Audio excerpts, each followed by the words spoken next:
नमस्कार दोस्तों, आखिर फ्रांस क्यों जल रहा है और फ्रांस जलने के क्या कारण है? क्या पहली बार फ्रांस में इस तरह के दंगे हुए हैं? क्या नाहेल नाम के लड़के के हत्या के बाद दंगे शुरू हुए? क्या इससे पहले दंगे हुए हैं या नहीं हुए फ्रांस में? इसके बारे में हम लोग जानेंगे, लेकिन वीडियो में आगे बढ़ने से पहले चैनल को सब्सक्राइब कर लीजिए और बेल आइकन दबा लीजिए ताकि हमारी हर वीडियो की नोटिफिकेशन सबसे पहले आपको मिल सके। फ्रांस जलने के दो मुख्य कारण हैं। एक, फ्रांस का सेकुलर होना, दूसरा इस्लामिक कट्टरपंथियों के लिए अपने देश का बॉर्डर खोल देना। ये दो मेन रीजन है जिसके कारण फ्रांस और पूरा यूरोप आज जल रहा है। फ्रांस इतना सेकुलर है कि उसे पता ही नहीं कि वहाँ पर मुस्लिमों की जनसंख्या कितनी है। कोई रिपोर्ट बताती है 4%, तो कोई 9%, कोई 20-25% पे अटका हुआ है। मैं इसलिए कह रहा हूँ क्योंकि फ्रांस में जब जनगणना होती है तो उसमें रिलीजन का कॉलम होता ही नहीं है। अब इससे ज़्यादा सेकुलर राष्ट्र आपको नहीं मिलेगा। इसी तरह यूके है, यूके की भी स्थिति आप देख रहे हैं कि किस तरह के हैं। अब सोचिए, फ्रांस में जनगणना में मतलब रिलीजन, आप किस रिलीजन से हैं वो देखने को नहीं मिलता। इसी सेकुलरिज्म का फ़ायदा ये कट्टरपंथी, इस्लामिक कट्टरपंथी लोग उठाते हैं और यही वजह है कि फ्रांस अपनी बर्बादी का जिम्मेदार खुद ही है। मैं आपको बताता चलूँ कि इससे पहले साल 2005 में एक दंगा हुआ था फ्रांस में, जो इस्लामिक कट्टरपंथियों के द्वारा किया गया था। यह दंगा लगभग 21 दिन तक चला। यह फ्रांस का बताया जाता है कि सबसे बड़ा दंगा था जो इतने लंबे समय तक चला। 27 अक्टूबर से 16 नवंबर 2005 तक ये दंगा चला। और ये दंगा हुआ क्यों? 27 अक्टूबर 2005 की बात है। एक बिल्डिंग में तोड़फोड़ की जाती है और वहाँ फ्रांस की पुलिस उस बिल्डिंग में जांच करने जाती है कि आखिर हुआ क्या है, क्यों वहाँ पर तोड़फोड़ हुआ।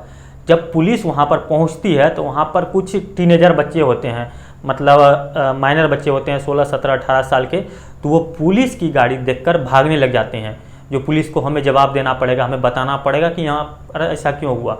तो उसमें क्या होता है, एक बगल में विद्युत सब स्टेशन होता है, मतलब तब जहाँ से बिजली सप्लाई की जाती है। बाकी बच्चे इधर उधर भाग जाते हैं और 3 बच्चे उस विद्युत सब स्टेशन में घुस जाते हैं। वहाँ घुसने के बाद 2 बच्चों की करंट लगने से मौत हो जाती है और यही मुख्य कारण था दंगा होने का। 2005 में जो फ्रांस में दंगा हुआ और 21 दिन चला, ये इसका मेन रीजन था। वो बच्चे जब मरते हैं तब फ्रांस में दंगे भड़कना शुरू हो जाते हैं। और ऐसा नहीं था फ्रेंच नागरिक मरे थे, वो दोनों बच्चे जिहादी थे, इस्लामिक कट्टरपंथियों के औलादें थी, इसलिए फ्रांस में दंगा हुआ। अगर वही फ्रेंच होते तो दंगा की कोई संभावना ही नहीं थी। और बच्चे बताए जाते हैं कि साउथ अफ्रीका या अफ्रीका रीजन से, उसी रीजन से दोनों बच्चे बिलोंग करते थे, अलग अलग फैमिली का।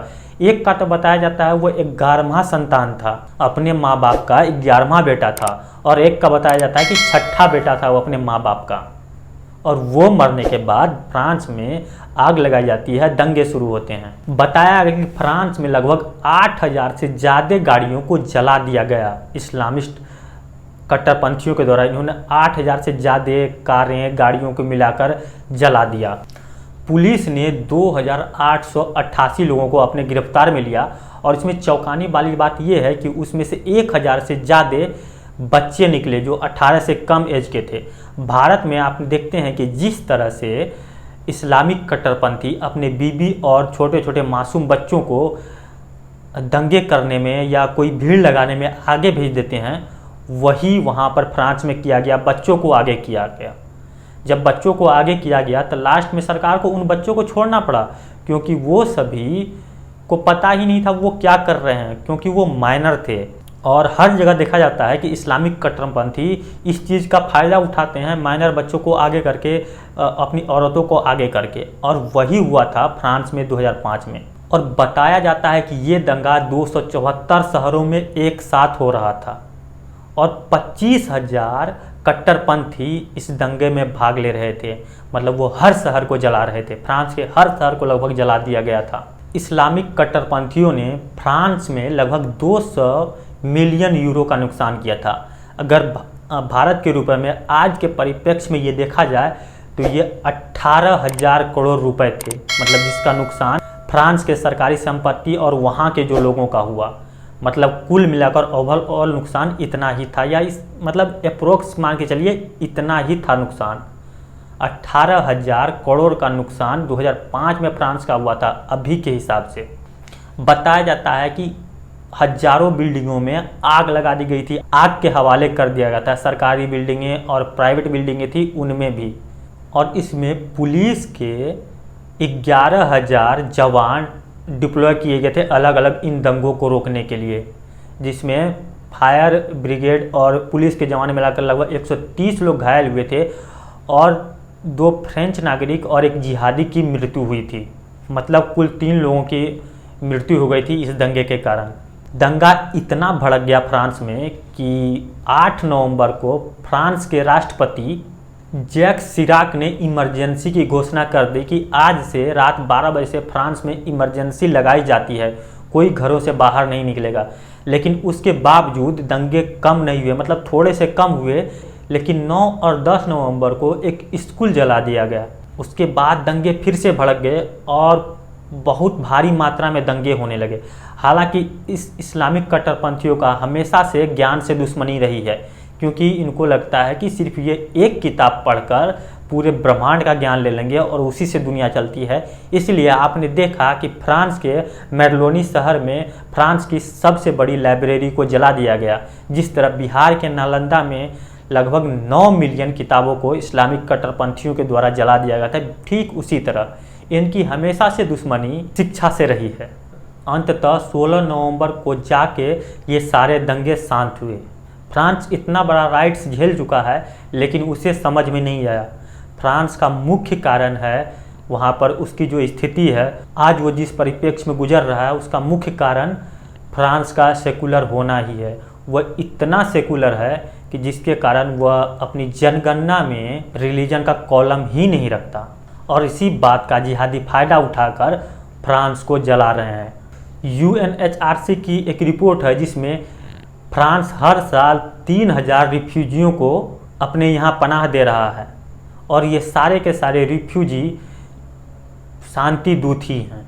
ये तो एक रिपोर्ट है जो लीगल वे से आ रहे हैं वो, और जो रोहिंग्या के तरह जैसे भारत में घुस गए, वहाँ पर घुस गए, उनकी संख्या किसी को पता नहीं कि कितने लोग फ्रांस में घुसे हैं, और वहाँ पर फ्रांस में पनाह लेकर फ्रांस से खाने पीने सब चीज़ की व्यवस्था करके दे रहा है, और वही लोग लास्ट में उठकर फ्रांस को जला देते हैं। और इसका मुख्य कारण ये भी है कि जब फ्रांस एक राष्ट्रवादी नेता को न चुनकर जब आप सेकुलर नेता को चुनते हैं, तो ये होना ही था।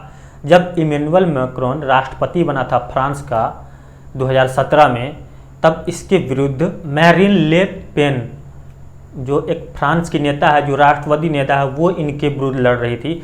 और इमैनुअल मैक्रोन के जीतने पर पूरे विश्व में इस्लामिक कट्टरपंथी और सो कॉल्ड सेकुलर लोग बहुत खुश हुए थे कि फ्रांस की राष्ट्रवादी नेता न जीतकर इमैनुअल मैक्रोन वहाँ का राष्ट्रपति बना, जिसका कारण आज आपको देखने को मिल रहा है कि एक सेकुलर के होने से उस देश का क्या हो गया। अगर वही एक राष्ट्रवादी नेता होता, शायद इस तरह के जो सीन हैं आपको फ्रांस से देखने को मिल रहे हैं, शायद कभी नहीं मिलते आपको। इससे आपको पता चला होगा कि हर जगह राष्ट्रवादी नेता होना कितना ज़रूरी है।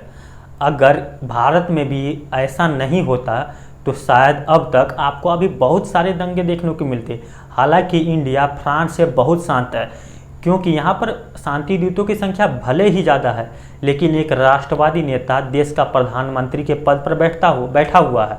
जिस दिन ये वहाँ से हट गया, उस दिन हिंदुओं का जीना मुश्किल हो जाएगा, और फ्रांस में जो आग लगी है वो भारत तक आने में समय भी नहीं लगेगा। इसलिए आपको और हमें सेकुलर नेताओं की जगह राष्ट्रवादी नेताओं को चुनना चाहिए, ताकि हमारा देश, यहाँ के लोग सुरक्षित रह सके। नहीं तो भारत का भी स्थिति यूरोप जैसा ही होने वाला है। 9 साल हो गए हैं बीजेपी को, और 10वां साल होने वाला है। उसके बाद फिर से इलेक्शन आएगा, तो आप ध्यान में रखकर अपने कीमती वोट का किसी को भी दें। कीमती वोट अगर आप एक सेकुलर नेता को देते हैं, तो उसका अंजाम आपको फ्रांस के जैसा ही भुगतना पड़ेगा। और आपके साथ क्या क्या होगा, ये तो बहुत दूर की बात है। ये सोचना भी छोड़ दीजिए कि हम हिंदू हैं, हम मिटेंगे नहीं, हजारों साल से आ रहे हैं। चलिए ठीक है, हमारी बात ये सही है, लेकिन आपको एक राष्ट्रवादी नेता की ज़रूरत है, हमें एक राष्ट्रवादी नेता की ज़रूरत है। अगर एक राष्ट्रवादी नेता नहीं होगा तो फ्रांस का जो हाल है, यूरोप का जो हाल आने वाले समय में होने वाला है, वही हाल इंडिया का होगा। ऐसा नहीं है कि यूरोप की छवि बहुत साफ रही है। यूरोप ने कितने युद्ध लड़े हैं, कितने लोगों को मारा है, लेकिन आज वो शांत बैठा हुआ है। लेकिन अगर वहाँ पर यही सब रीज़न है कि वहाँ पर राष्ट्रवादी नेताएं एक बार फिर से उठ खड़े हो रहे हैं। जब आप देखते हैं कि एक सेकुलर नेता इस देश को संभाल नहीं पा रहा है और वह ऐसे लोगों को ले रहा है जो वहाँ पर प्रॉब्लम क्रिएट कर रहे हैं। राष्ट्रवादी नेता जन्म लेते हैं और इस तरह के प्रॉब्लम से छुटकारा देते हैं। फ्रांस या यूरोप का इतिहास कोई बहुत अच्छा नहीं रहा है। उन लोगों ने बहुत मारकाट मचाए हैं। आप देख लीजिए जर्मनी के हिटलर को, उसने किस तरह से, वह एक राष्ट्रवादी नेता था, वो अपने देश के बारे में सोचता था। हिटलर भले ही किसी दर्जे का खूनी हो या उसने जो कुछ किया हो, लेकिन उसने जो भी किया अपने देश के लिए किया और उसी को राष्ट्रवाद कहते हैं। तो आने वाले समय में ऐसा ना हो कि इन कट्टरपंथियों को रोकने के लिए कोई राष्ट्रवादी नेता हिटलर की तरह निकले और वहाँ पर भी इतनी मारकाट हो कि फ्रांस क्या पूरे यूरोप की धरती एक बार फिर से खून से लाल हो जाए। इसलिए कट्टरपंथियों को समझने की ज़रूरत है कि यूरोप से आप पंगा नहीं ले सकते। यूरोप ने जिस दिन सोच लिया कि हम आपको यहाँ से हटा देंगे, आपका नामो निशान मिटा देंगे, उस दिन आप देखने लायक कहीं से भी नहीं रहेंगे। बाकी आप खुद समझदार हैं, आप क्या सोचते हैं इन मुद्दों पर। अगर आपकी कोई राय या कोई विचार है तो आप कमेंट के जरिए हमें दे सकते हैं। अगर ये वीडियो आपको पसंद आया तो वीडियो को लाइक कीजिए, अपने दोस्तों के साथ शेयर कीजिए। अगर आप हमारे चैनल पर नए हैं तो चैनल को सब्सक्राइब कर लीजिए और बेल आइकन दबा लीजिए ताकि हमारी हर वीडियो की नोटिफिकेशन सबसे पहले आपको मिल सके। ये वीडियो देखने के लिए आपका बहुत बहुत धन्यवाद।